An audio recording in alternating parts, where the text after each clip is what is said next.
모세를 부르셨어요.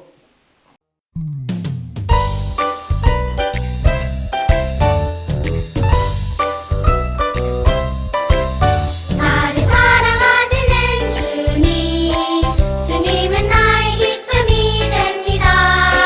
세상의 무엇과도 비교할 수 없는 놀라운 사랑 주셨네. 십자가에 죽으신 예수님, 나의 생명이 되셨네. 나를 사랑하시는 주님, 주님은 나의 기쁨이 됩니다.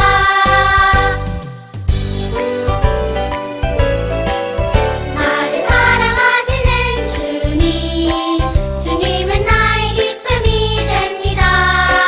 세상의 무엇과도 비교할 수 없는 놀라운 사랑 주셨네. 십자가에 죽으신 예수님, 나의 생명이 되셨네. 나를 사랑하시는 주님, 주님은 나의 기쁨이 됩니다.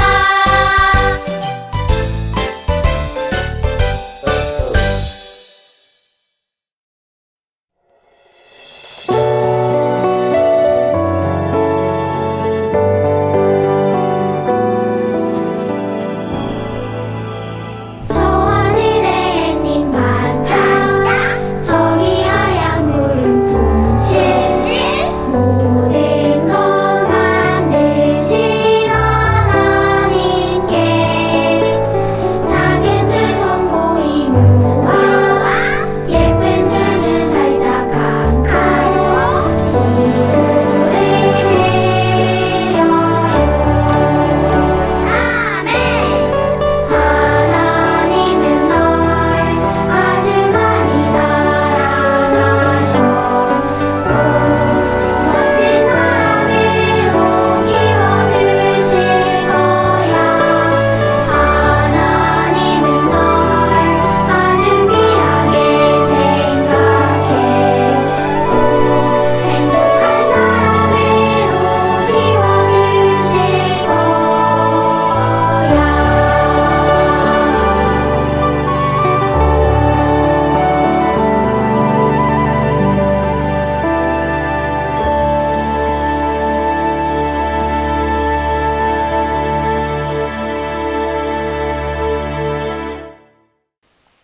하나님은 나를 사랑하시고 구원해 주세요. 하나님께서 말씀하셨습니다. 내가 너와 함께 있겠다. 내가 이집트에서 이스라엘 백성을 인도해 낸 후 너희 모두는 이 산에서 하나님을 예배하게 될 것인데 이것이 너를 보내는 증거다. 출애굽기 3장 12절 말씀. 아멘. 사랑하고 축복합니다. 우리 친구들 잘 지냈나요? 전도사님이 지난주까지 했던 이야기 다 기억하고 있나요? 우리 요셉의 이야기를 계속했어요. 요셉은 야곱의 아들이었고 또 요셉은 형들한테 이렇게 팔림을 받아서 요셉은 이집트라는 나라에서 살게 됐고 이집트에서 총리가 됐던 이야기까지 잘 기억하나요? 그리고 배고파서 곡식을 사러 온 형님들까지 다 이제 이집트에서 함께 살게 됐던 이야기 전도사님이 지난주에 해줬는데 혹시 잘 기억하고 있는지 잘 모르겠어요. 시간이 많이 흘렀어요. 요셉과 야곱과 그 가족들이 이집트에 와서 살게 되면서 이제 그 이후로 시간이 많이 흘렀어요. 그래서 야곱과 요셉 그때 그 가족들은 다 죽고 이제 그 자손들이 점점 많이 태어나게 됐어요. 야곱의 또 다른 이름이었던 이스라엘 그 이름을 따서 야곱의 자손들, 야곱의 아들의 아들 그 많은 자손들 그들을 이스라엘 사람 이렇게 불렀어요. 시간이 많이 흘러서 이제 이집트의 왕도 죽고 새로운 왕이 되고 또 죽고 새로운 왕이 되고 해서 이제 이집트 왕은 더 이상 야곱과 요셉을 알지 못하는 왕이었어요. 야곱과 요셉을 잘 알지 못하는 왕이 이스라엘 사람들을 보는데 저 사람들은 이집트 사람들이 아닌데 이집트 사람들이 아닌 저 사람들이 숫자가 점점 많아지는구나. 저 사람들이 모여서 우리 이집트 사람들을 공격하면 우리 이집트를 빼앗길지도 몰라. 이거 안 되겠군. 저 사람들을 좀 경계해야 되겠어. 하고 이스라엘 사람들을 경계하기 시작했어요. 어떻게 했냐면 사람을 불러서 여봐라! 저 이스라엘 사람들에게 많은 일을 시키도록 해라. 그래야 저들이 반란을 일으킬 생각을 하지 못할 거야. 하고 이야기했어요. 이집트의 왕 파라오는 이스라엘 사람들에게 성을 짓는 일을 시켰어요.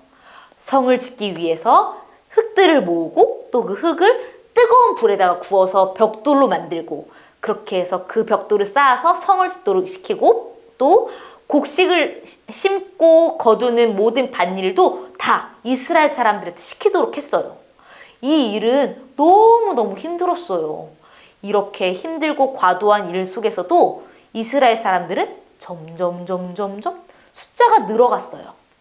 하나님께서 이스라엘 사람들과 함께 하셨거든요. 더 이상 안 되겠다 싶었던 이집트 왕 파라오는 아주 위험한 생각을 했어요. 뭐였냐면 안 되겠어. 자꾸 이스라엘 사람들의 숫자가 늘어나니까 이스라엘 사람들 중에서 태어나는 아이들 중에 남자아이는 모두 나일강에다 던져버려라. 그때 태어난 아이 중에 한 남자아이를 한 집에서 몰래 키우고 있었어요.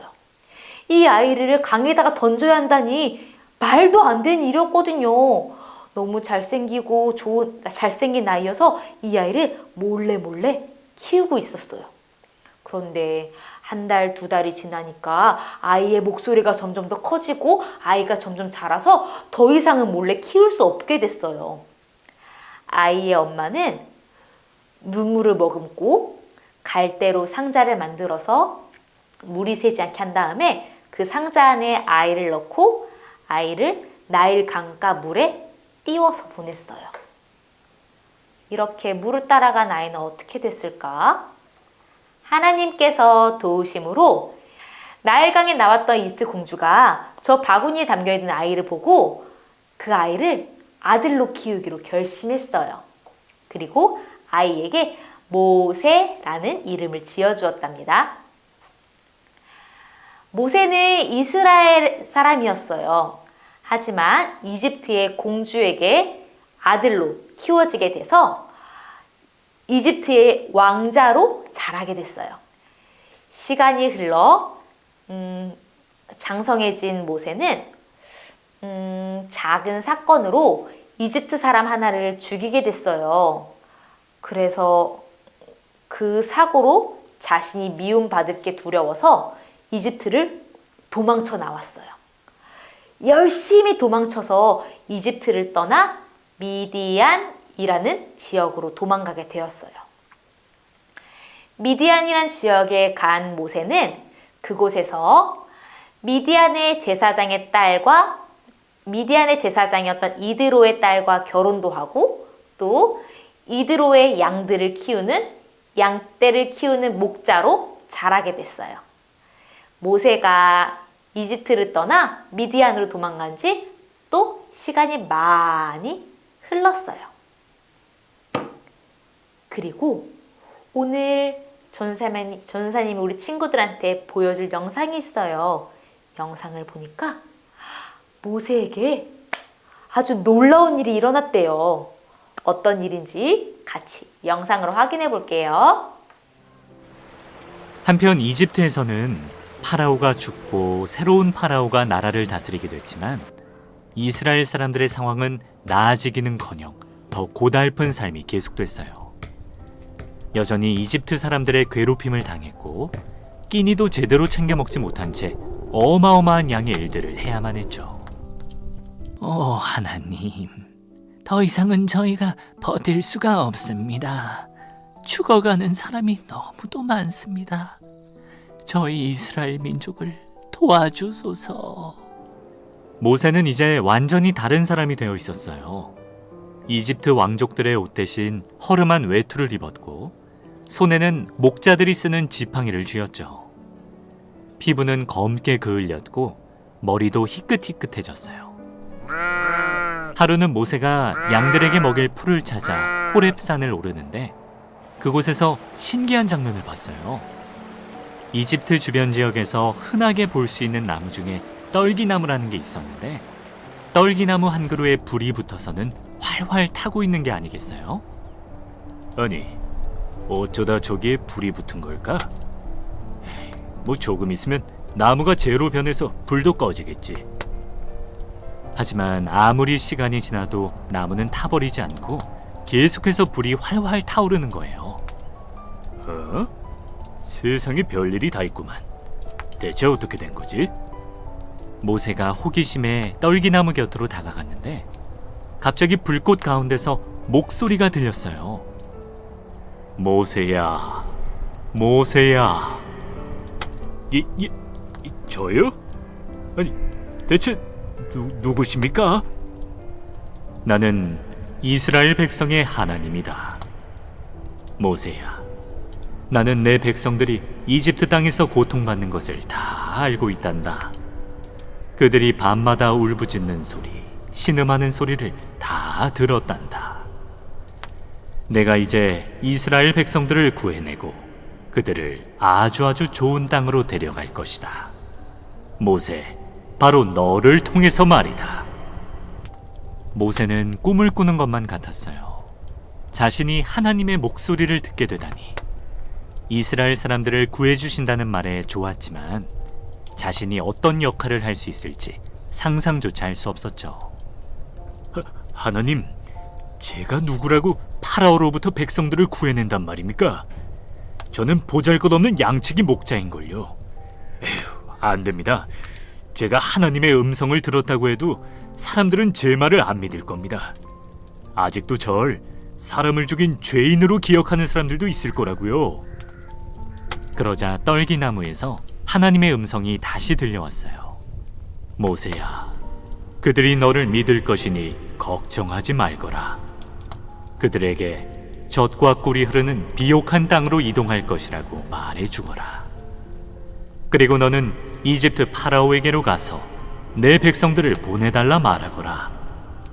파라오가 처음에는 싫다고 하겠지만 내가 너를 통해 큰 능력을 보여주면 결국 이스라엘 백성들을 풀어줄 것이다. 하나님, 친구들 영상 같이 봤나요? 모세에게 아주 특별한 일이 일어났어요. 어떤 일이었지? 불타는 나무. 나무에 불이 붙어 있는데 나무는 까맣게 없어지지 않고 계속 불만 활활 타오르는 거예요. 그 안에서 하나님께서 모세를 부르셨어요. 모세야, 모세야 하고 부르신 거예요. 왜 부르셨더라? 바로 힘들어하는 이스라엘 사람들을 구원하기 위해서 모세를 부르신 거예요. 하나님은 모세를 다시 이집트로 보내셔서 이스라엘 사람들을 그 힘듦 속에서 구원하기 원하셨어요. 우리 하나님께서는요, 우리도 구원해 주셨어요. 우리를 죄에서부터, 나쁜 마음에서부터, 죄에서부터 구원해 주셨어요. 어떻게 구원하셨냐면은 이스라엘 사람들을 위해서 모세를 보내셨던 것처럼 우리를 위해서 하나님의 하나뿐인 아들 예수님을 우리에게 보내주셨어요. 예수님께서 이 땅에 오셔서 십자가에 달려 죽으심으로 우리의 죄를 다 깨끗하게 하셨어요. 그리고 예수님은 다시 살아나셔서 하나님 보좌 우편에 앉아 계세요. 모세를 보내셨던 것처럼 예수님을 우리에게 보내주셔서 우리를 죄에서부터 구원해 주신 거예요. 우리 친구들이 잊지 않았으면 좋겠어요. 하나님은 사랑하는 아들을 우리에게 보내주셔서 우리의 죄를 구원하셨다는 사실 말이에요. 그리고 하나님의 그 크신 사랑을 찬양하고 기억하는 우리 이상나무 친구들이 되었으면 좋겠어요. 다음 주는 종려주일이에요. 그리고 그 다음 주는 부활주일이에요. 종려주일은 예수님께서 우리를 죄를 대신해서 십자가에 달려 돌아가시기 위해 이스라엘로 들어가신 날을 기념하는 주일이에요. 그리고 부활주일은 예수님께서 십자가에 달려 돌아가셨다가 다시 살아나심을 기억하는 주일이에요.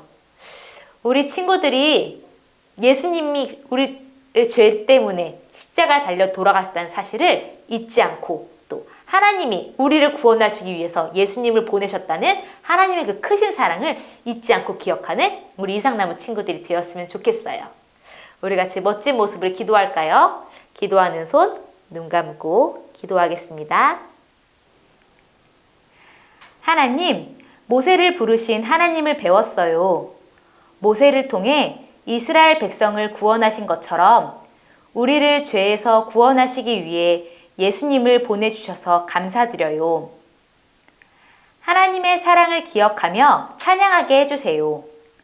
하나님, 고맙습니다. 사랑합니다. 예수님의 이름으로 기도했습니다. 아멘.